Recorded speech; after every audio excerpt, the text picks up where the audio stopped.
everybody, CoolPika here, and welcome back to more Let's Play The Legend of Zelda: A Link to the Past. In the last part, we explored the Lost Woods to find the Master Sword, only to find out that we can't really wield it, but we did find a mushroom to get ourselves a magic powder, but we did end up meeting Sarasala, and we learned of a way of how we can obtain the Master Sword. And that is by collecting the 3 pendants, one of which is not so far from Sarasala's house, which is in the Eastern Palace. And in this part, well, you must be wondering why I am at my house at the moment. Well, good question. I will gladly answer that. I did say last episode I know there was a last heartbeat that I could get reasonably, and I'm going to go take care of that right now. So, this location of where the heartbeat is at, it is south of this area right here. There are some things worth noting. There's a big wetlands right here that where a bunch of soldier archers that are going to be coming at you. And these bunnies that are... Okay, I did not mean to kill you. That was not what I was wanting to do. I guess I'll show it off when I get out of this one location though, but what I want to come through here is this little lake house right here. Because there is something you can do here. Actually, oh, there's one of them. So, here's a fun little thing you can do with these guys. They're going to be jumping out of grass patches, and you want to cut up the one place where they're likely going to spawn. And from doing that, you have to time it exactly right. Because they will, okay, yeah, there it goes. Because we took away one of their spawn points, they pretty much fell over. Alright, take it, thief! Yeah, they'll drop items there. Sometimes it can be rubies, sometimes it's hearts. It's random every time. But really, the most important thing is I want to go into this lake house. Clearly, there is something here you can attain here. Push these blocks this way, you can get bombs here. But, however, it will block the way forward, so you would have to step outside. But what you can do, though... But you can come back in and just push this block this way and put them that way. You can't have both worlds. And I'm going to show you another thing. Oh, so this thing here is an anti-fairy. So, they're anti-fairies. They hurt you instead of heal you. But you can use your magic powder to turn them into fairies. And you can catch it like... You caught a fairy. Is that seriously how they... Why is it spelled like that?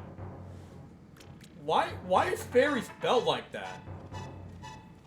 I have never seen a game where... I've never seen any piece of fiction where fairy is spelled like that. Is that an actual spelling for a fairy? That is... Yeah, I don't know why, but it bothers me. Someone tell me if that's an actual spelling for a fairy, because I don't even know.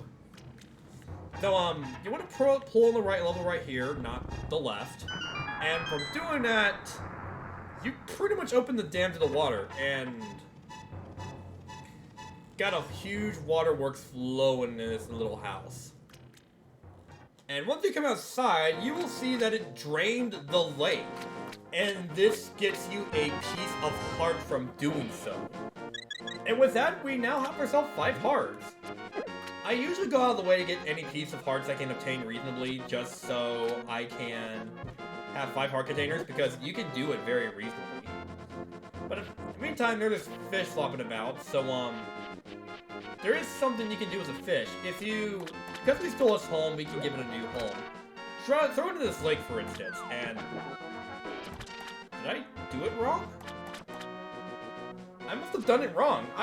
I swear you in. You were supposed to give me money. Wow. Wow. Jerk.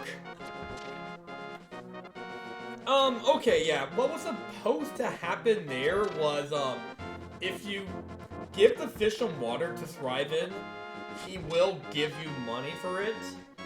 But for some reason or another, that ended up not happening. Yeah, that was weird. I don't really know why. I can't really figure out why that happened, but, that was something. There's a cave here as well that I'm gonna go through here as well, but I'm gonna at least take care of that, then I'll go back to the Eastern Palace, because, I think... Oh, no, it was a Fairy Plus. I must have been thinking about something different.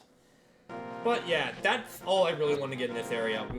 We'll be exploring more bit of this area another time, though, but for now, I'm thinking I'm gonna go ahead and return to the Eastern Palace, so let's fast forward a bit.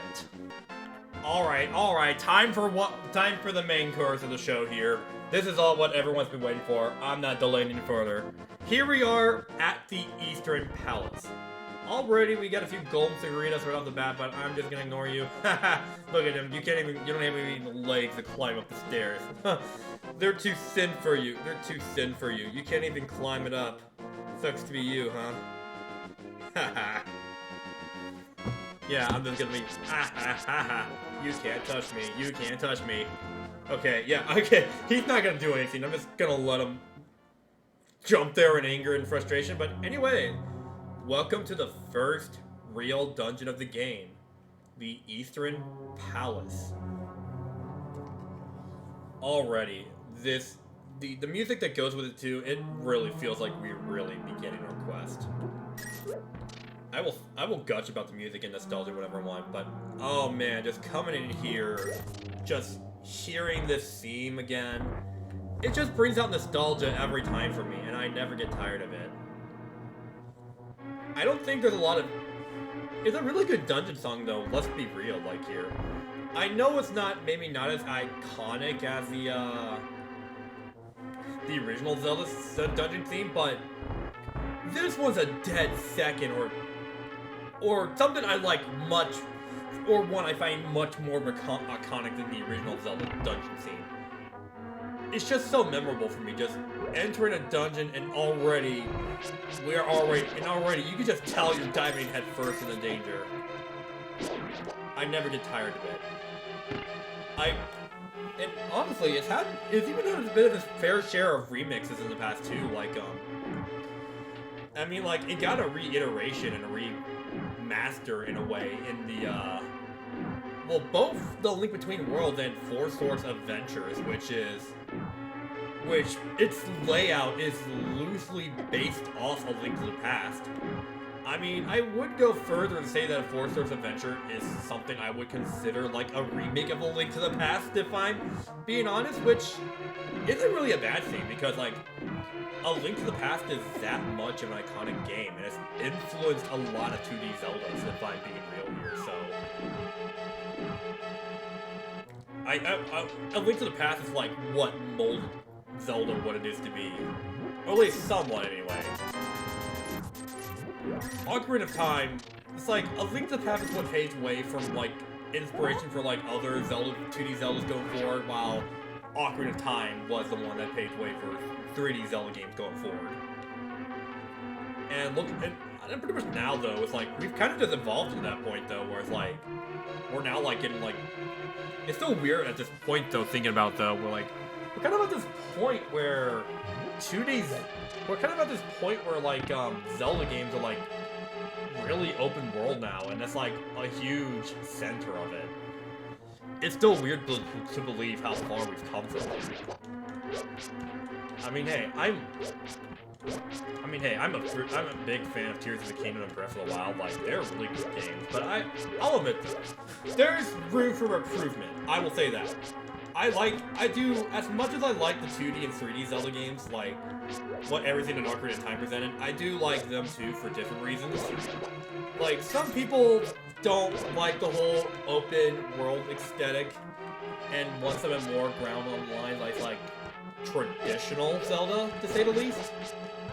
Which, I don't think that's a bad thing, like, I like them. There's a reason why I'm so pulled to them.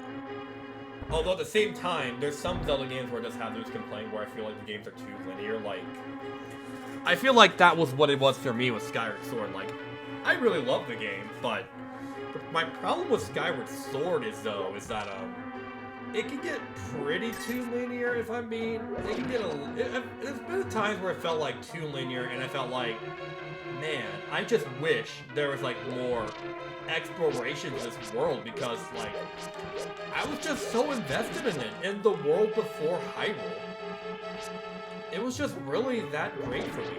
And I wish we could do like a bit more sky exploration, and done more stuff with the Sky Islands, which I feel like there was potential missed there.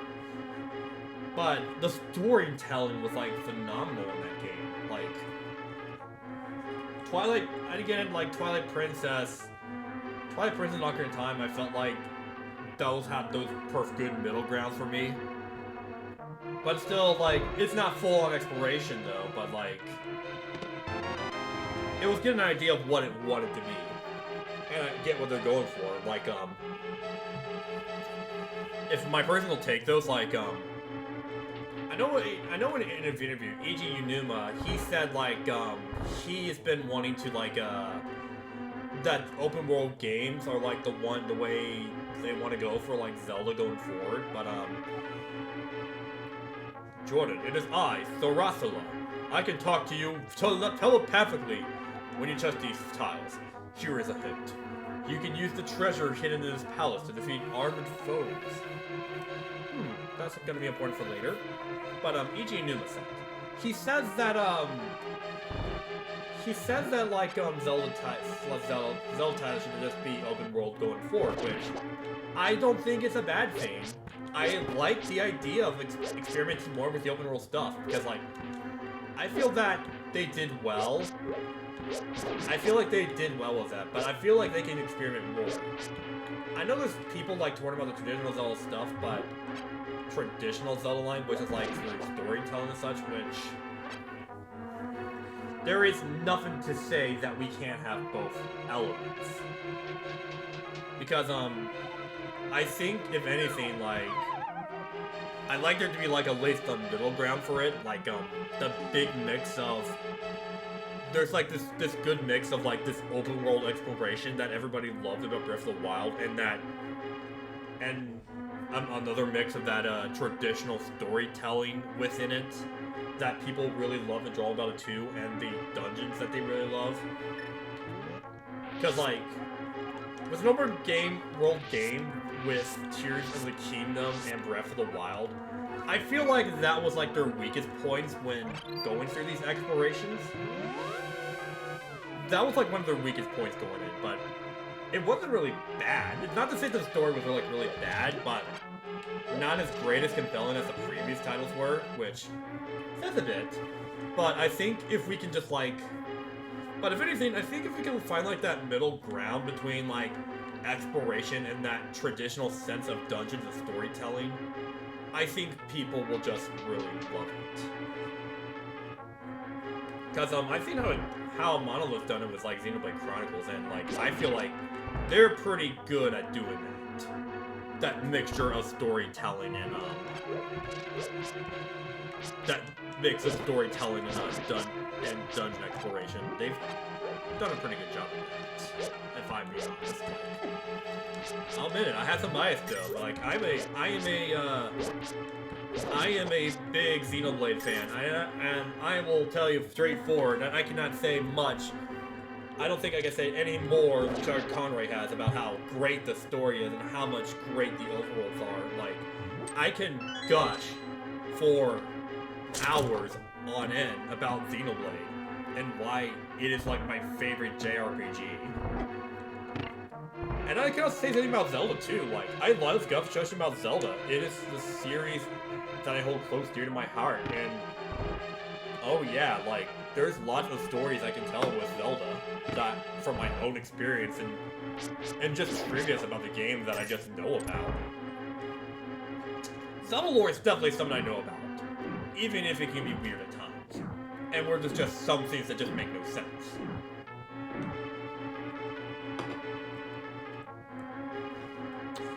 But yeah. Zelda lore can get pretty confusing, especially with the three branching timelines, but I love it for what it is. I love it for what it is. I'm always glad to just play this game and just thrive and just gush about the Zelda's title as a whole series as a whole. It's also the reason why I make these videos to begin with, because like I just want to gush about it. But anyways, skeletons here. So anyways, yeah, we've been actually doing pretty good in the Eastern Palace. I got so caught up in talking about the Zelda series. I mean, it's a good way to do it, but, anyways, the Eastern Palace is, like, really easy. Like, I've been going through these puzzles, like, with no problem here. Already we got the big key, which means we can now pretty much head forward into finding the boss. And, from the compass we got, it pretty much tells us where the, boss of this dungeon is, so we're pretty much good to go on that front. Alright, I already have some fairies from that pot I jumped into. I already have some fairies that I had from that pot I jumped into, so... But I don't want to necessarily die here, so... Oh, shit. Yeah, I knew it. I knew it. I was gonna die for something, like, really stupid like that, and there you go. Yeah, there we go. That's, like, the one thing that does me in. Oh, jeez. One of these days, though, I'm gonna say, though, like, I want to do, like, a no-death run, where I just get through the game without any deaths unnecessary, because... I think that would be an achievement on its own. And I will tell you this, the game does count how many deaths you've taken, and it does count your total times that have been played, so at the end of the game, it will ultimately, you will see that score get totaled up and see how many times it was you've died and such. And I just kind of see what the best record I can get on this, because, like, it'd be something pretty cool to brag about one of these days. Alright. I'm gonna get this guy out of the way. Alright, what do we got? Alright, we have the bow, now sorry, hiccups. Now we can use that bow that we've been wanting, now we can use those arrows that just been taking space in our inventory. But before that though, yep, it's a trap. We got skeletons to deal with. We can't really, I don't think we can really get rid of them. Does their arrow do anything with them? Oh no, they just leave. Okay, they're not coming back. But I'm gonna go in this pot again. So, yeah, okay, so these pots have been interesting to me. So, these clearly enter secret areas in a dungeon or so, but what I think is interesting is that they also appear in Hyrule Castle, and you cannot access those at any point, but although I always had this bit of curiosity though, what if you hacked it in a way that you could enter those pots in Hyrule Castle? I did get an answer. I did eventually get an answer to what would happen if you did that, but I'm honestly not gonna answer that at this moment in time because the answer kind of leads a bit to a spoiler, so that is something I'm gonna not talk about at the moment. At least not now, anyway. I'll touch it. I'm just gonna have to make a note to self to remind myself to bring it up at a later date.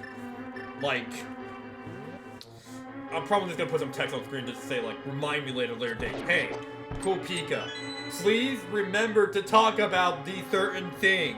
You know the certain scene you're talking about. Yeah, because, like, sometimes I forget. And that's why I try to have some notes on me for when I do, because, like, even I forget. This is honestly the first Let's Play I'm doing where I'm actually going off of notes that I have down in my Let's Play. And I make sure I follow it so I know what to talk about for later. This is actually the first time I'm actually doing that for Let's Play because, like, Let's Plays I've done before, Earthbound or Pokemon Shining Pearl or my canceled Let's Play Skyward Sword, I never really went off any notes. I just went off of what I knew and how I did through the game.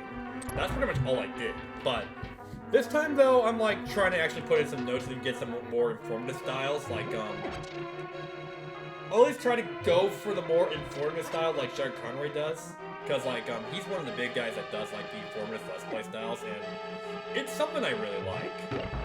And it's something that I don't think it's a lot of people that make these days. And that's kind of like my big draw to it. So it's like I'm trying to go for this style, like informative style that people liked. So it's like because like I can pretty much be that big geek that likes to talk about Zelda, and it's like the one thing I can talk about the most. Whether it be Pokemon, Zelda, Mario, Xenoblade, you name it, like. But of course, like, I'm not like a memorized encyclopedia, and I don't really have a good short-term memory or a long-term memory, so I think it's just good having notes so I know what to talk about and such. Because, like, even I don't remember. Okay, so, there's one of these red guys here. I don't know what they're called, but, yeah, this one here in particular, this one can't. The green ones you can reasonably take out with your sword, but this one here, you gotta use strictly arrows because their armor is impenetrable, so shoot them in the eye and you're good to go. But there's also 2 more here, so we're pretty much at the boss room at this point. So,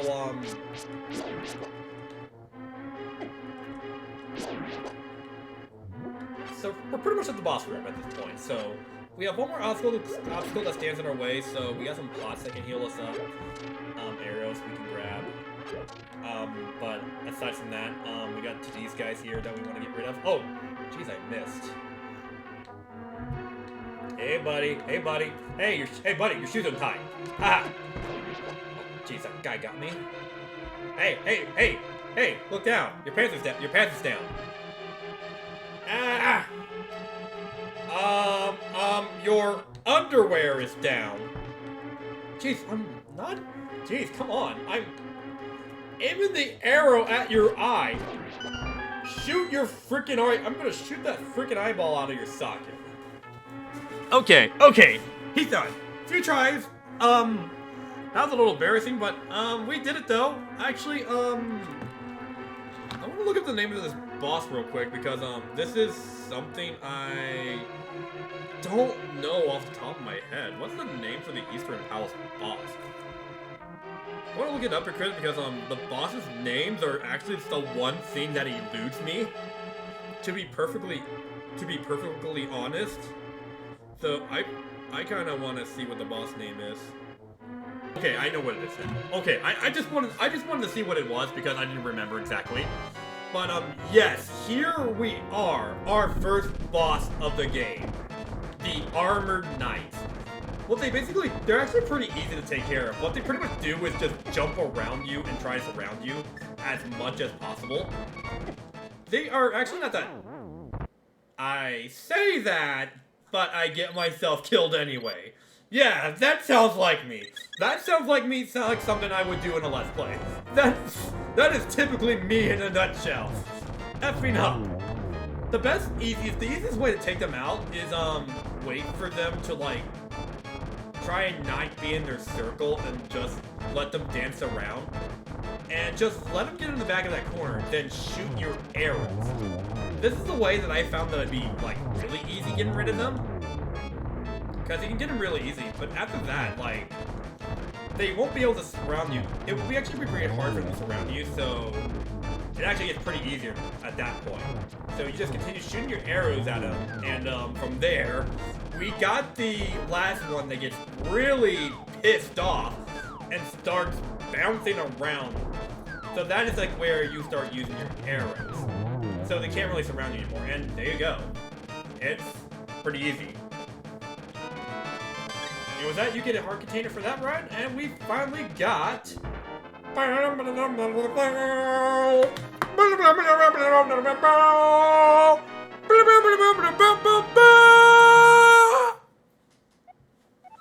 You won the Pennant of Courage. Take it to Shamalama Ding Dong! 2 pennants remain.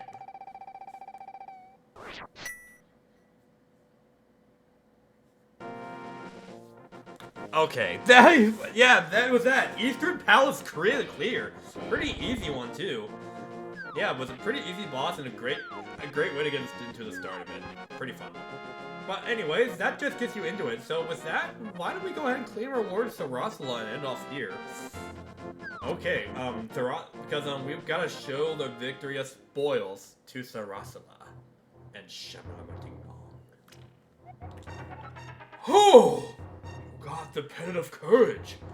Now, I will tell you more of the legend. 3 or 4 generations ago, an order of knights protected the royalty of Hyrule. These Knights of Hyrule were also guardians of the Pendant of Courage. Unfortunately, most of them were destroyed in the Great War against the evil that took place when the 7 wise men created their seal. Among the descendants of the Knights of Hyrule, a hero must appear. I see.